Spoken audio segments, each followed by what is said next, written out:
శుక్రవారం అడిగిన వెళ్ళండి, మంచి ఫలితాలు సంప్రాప్తిస్తాయి. తదుపరి కుంభరాశి. కుంభరాశి వారికి ఈ వారం చాలా అనుకూలంగా ఉంది. వృత్తి ఉద్యోగాల్లో చక్కగా రాణించగలుగుతారు.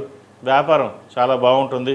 అయితే జన్మరాశిలో రాహు సంచారం, సప్తమంలో కేతు సంచారం వల్ల భార్యాభర్తల మధ్య విభేదాలు వచ్చే అవకాశం గోచరిస్తోంది.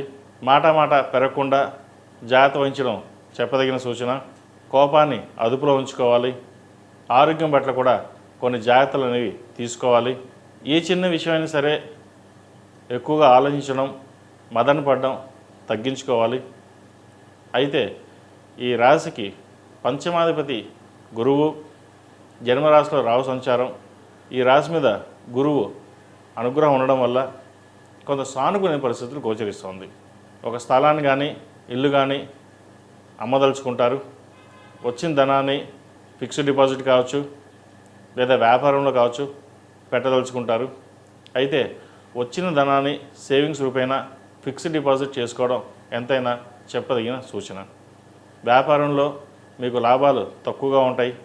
వచ్చిన రూపాయి కంటే ₹2 ఖర్చు అధికంగా ఉంటుంది. ఎందుకు ఈ వ్యాపారం, చక్కగా ఉద్యోగం చేసుకుంటే బాగుంటుంది అనే ధోరణికి వస్తారు. ఏలినాడు శని నడుస్తోంది. ద్వితీయంలో శని మారారు.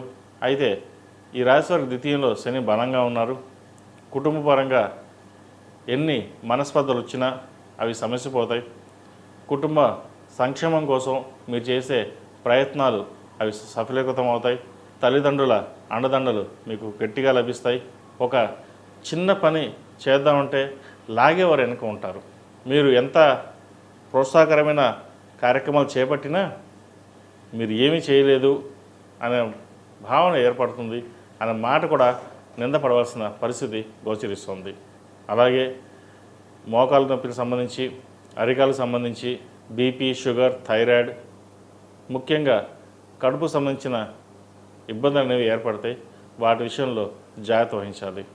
అలాగే షష్టాధిపతి అయిన చంద్రుడు ఈ వారం మేషం, వృషభం, మిథున రాశుల సంచారం వల్ల కొంత ఆరోగ్య సమస్యలు వచ్చినప్పటికీ అవి సమస్యపోతాయి. మనసుకు ప్రతిదీ తీసుకోకుండా వెళ్ళడం అనేది చెప్పదగినది. సంతానం విషయంలో చిన్నపాటి విభేదాలు వచ్చే అవకాశం ఉంది. ముఖ్యంగా ఆడపిల్లల సంతాన విషయంలో విభేదాలు వచ్చే అవకాశం గోచరిస్తుంది.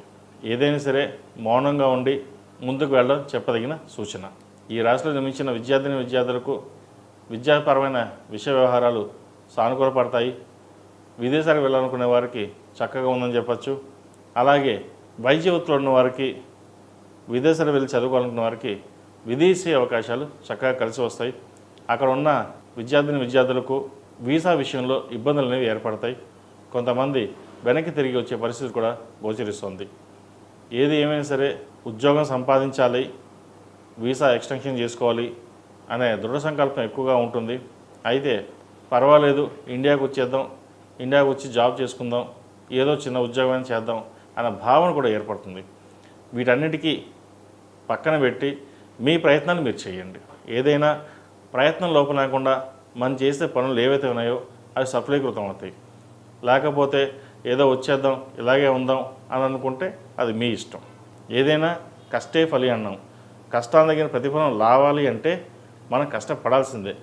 ఆ కష్టాన్ని తగిన ప్రతిఫలం కోసం మీరు చేసే ప్రయత్నాలు లాభిస్తాయి. కాబట్టి ఇటువంటి విషయ వ్యవహారాల్లో ఎక్కడ తావివ్వకుండా ఒక నిర్ణయానికి వచ్చి ముందుకు వెళ్ళండి, మంచి ఫలితాలు సాధించగలుగుతారు. ఈ రాశిలో జన్మించిన స్త్రీలకు ఉద్యోగపరంగా, వ్యాపారపరంగా సానుకూల పరిస్థితులు గోచరిస్తోంది. జీవిత భాగస్వామితోటి విభేదాలు వచ్చే అవకాశాలు ఉన్నాయి. జాగ్రత్త వహించండి.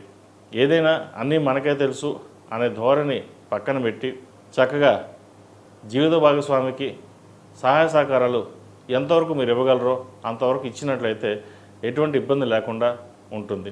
లేకపోతే మనస్పర్ధలు రావచ్చు, చెయ్యని తప్పుకి నిందపడవలసిన పరిస్థితి కూడా గోచరిస్తుంది. అలాగే వ్యాపారస్తులకు వ్యాపారపరంగా చక్కగా ఉంది. వచ్చిన అవకాశాన్ని సద్వినియోగపరుచుకుంటారు.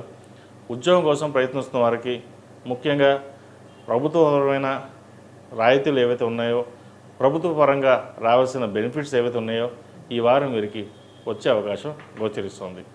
ఈ రాశి వారికి ఏలినాడు శని నడుస్తుంది కాబట్టి 8 శనివారాలు శనికి తైలాభిషేకం చేయడం, అలాగే అఘోర పశుపతి హోమం చేయించడం చెప్పదగిన సూచన. ఈ రాశిలో జన్మించిన వారికి కలిసి వచ్చే సంఖ్య 2, కలిసి వచ్చే రంగు నావీ బ్లూ. ఏదైనా పని మీద బయటకు వెళ్ళేటప్పుడు సోమవారం కానీ శనివారం కానీ వెళ్ళండి, మంచి ఫలితాలు సంప్రాప్తిస్తాయి. ఈ రాశి వారు ప్రతిరోజు ప్రతినిత్యం ఓం నమః శివాయ ఒత్తుతో దీపారాధన చేయడం, అలాగే ఆరావళి కుంకుమతో అమ్మవారిని పూజించడం లేదా కుబేర కుంకుమతో అమ్మవారిని పూజించినట్లయితే రావాల్సిన ధనం ఏదైనా ఆగిపోవడం కానీ, మనకు రావాల్సిన మొండి బకాయిలు కానీ ఏవైతే ఉన్నాయో కొంతవరకు వచ్చే అవకాశాలు గోచరిస్తోంది.